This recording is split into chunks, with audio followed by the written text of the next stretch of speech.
అనేటువంటి ప్రవర్తన, తను ఒక యూనిఫామ్లో ఉన్నటువంటి సీఏగా తను మర్చిపోయి, నేను ఒక ఎక్స్ మినిస్టర్గా పనిచేసిన ఒక మహిళను అనేటువంటి విషయాన్ని పక్కన పెట్టి ఎటువంటి నేచర్తో తను బిహేవ్ చేశాడనేది ఈరోజు రాష్ట్రం అంతా ప్రజలందరూ కూడా చూస్తూ ఉన్నారు. కూటమి ప్రభుత్వం అధికారంలోకి వచ్చిన దగ్గర నుంచి చూస్తూ ఉన్నారు. నేను ఒక ధర్నాకి వెళ్ళి ధర్నాలో మేము మా క్యాడర్ పార్టిసిపేట్ చేస్తే మా మీద కేసు కడతారు.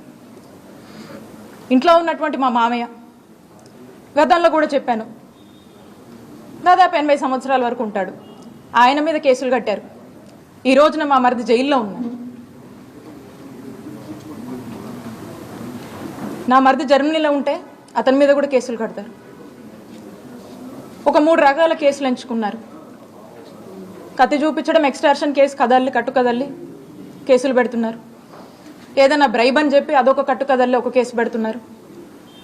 లేదా ఇక ఏదో ఎవరినో ఏదో అన్నారని జెంట్స్కి అయితే ఒకలాగా, ఇంకొకలాగా ఎస్సీ ఎస్టీ కేసులని, ఇంకోటని రకరకాలుగా కదలల్లి ఈ రకమైనటువంటి కేసులతో ఇక్కడ చిలకలూరుపేటలో వైఎస్ఆర్ కాంగ్రెస్ పార్టీ సంబంధించినటువంటి నన్ను కానీ, మా ఫ్యామిలీ మెంబర్స్ కానీ, ఇక్కడ ఉన్నటువంటి మా ఫాలోవర్స్ అందరినీ కూడా ఏ విధంగా వేధిస్తున్నారు అనే దానికి నిదర్శనమే ఈరోజు ఈ అరెస్ట్ను కూడా మీరు చూడాల్సినటువంటి అవసరం ఉంది.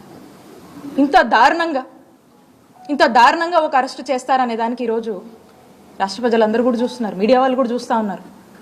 చాలామంది ఏంది ఇట్లా చేస్తున్నారని చెప్పేసి, ఏంది ఇట్లా చేస్తున్నారు, మరి ఇంత మితిమీరిపోయారు, ఏంటిది, ఏం ద్రోహం చేసే, ఏంటి అసలుకి మనం చేసిన తప్పేంటి?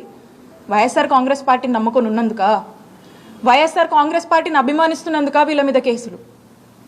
వైఎస్ఆర్ కాంగ్రెస్ పార్టీకి ఇలాంటి ఒక పరిస్థితి, మంచి చేసి ఓడిపోయాం అయినా కూడా నిలబడి అడిగేసి ఒక మారల్ స్ట్రెంగ్త్గా సపోర్ట్గా నిలబడి అడుగు ముందుకు వేస్తూ రిప్రజెంట్ చేస్తున్నందుక ఈ దౌర్జన్యాలు, ఈ ఇల్లీగల్ కేసులు, ఇల్లీగల్ అరెస్టులు, జైళ్ల పాలు ప్రజలందరూ గమనిస్తున్నారు. మరీ ముఖ్యంగా ఈ చిల్లూరుపేటలో ప్రతి ఒక్కరు కూడా